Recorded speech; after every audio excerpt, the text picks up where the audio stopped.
nangyari sa'yo, Linda? Linda? Carning! Linda, okay ka lang? Carning! Carning! Carning! Linda, ilang taong ka no nagkahiwalay ang parents mo? Magpi-15 po. Hindi ka ba nagtaka noon? Pag-uwi ko po, wala na po yung nanay ko. Ano naman ang trato sa'yo ng tatay mo? Noong una po, maganda.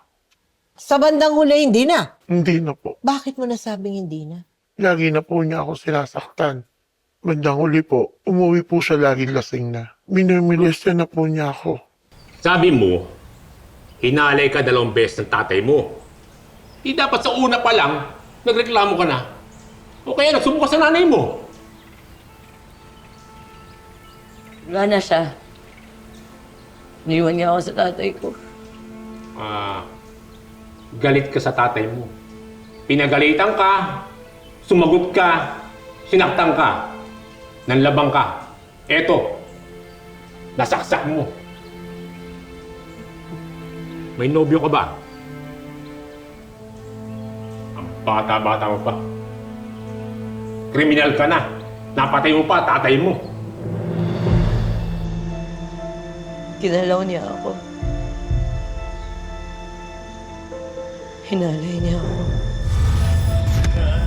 Sinuha niya siya. Ginagawa niya ako. Bakit ba ayaw niyo maniwala? Ba't ayaw niyo maniwala sa akin eh? Inaasawa ako ng tatay ko. Bakit ba ayaw niyo maniwala? Inaasawa ako ng tatay Carning! ko! Carning! Umayos ka! Patay na daw po si Mang Lope. Kinokontak na ibang mga kamag-anak niya. I-detain daw muna yan dito habang wala pa sila. Minor de edad pa kasi. Hoy, umayos ka dito ha. Kung hindi, kami mismo magdadala sa isang presinto.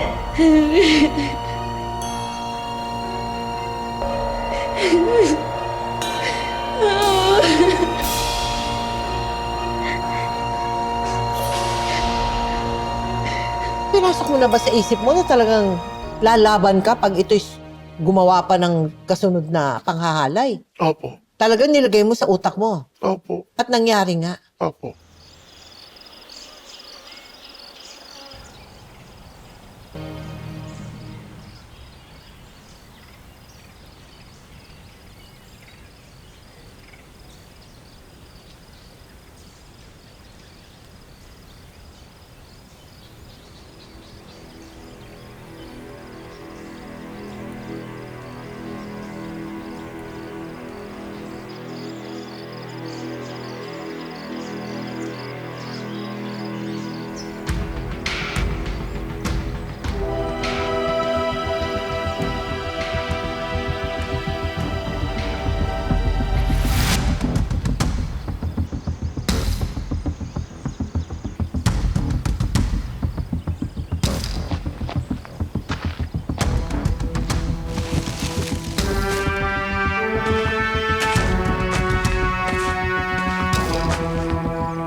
Dinala ka sa barangay. Ano nangyari sa barangay?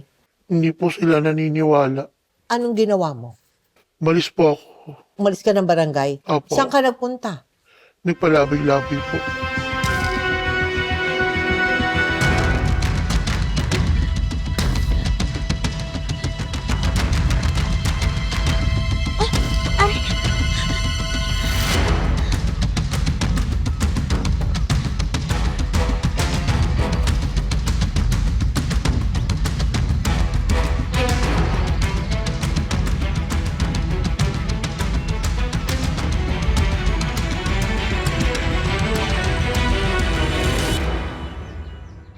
Saan ka nagpalaboy-laboy?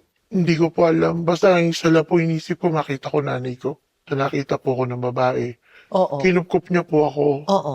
Akala ko magiging maganda po ang buhay ko. Oo. Kaso, Kaso? Ano yung kaso?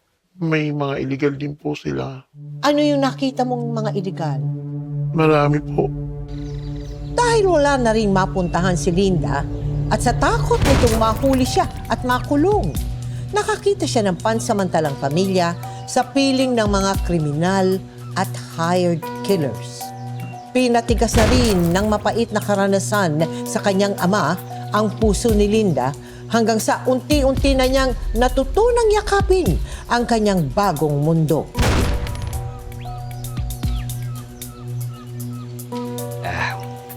Ate, alis na ako. Alas 12 yung dating ni Navarro sa Pretid. Pagbutihan mo, gawing malinis.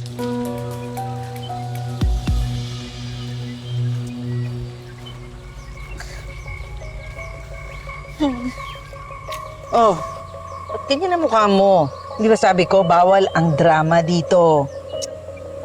Ang bano ko kasi umasintay. Wala akong pinatbat. Alam mo, Linda, kulang ka lang sa tigas, ha? Dapat dito, lagi kang galit. Isipin mo ang lahat ng taong may atraso sa'yo.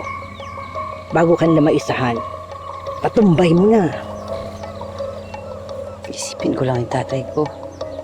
Sapat na yung galit na mararamdaman ko. Nilalagay ko ang mukha niya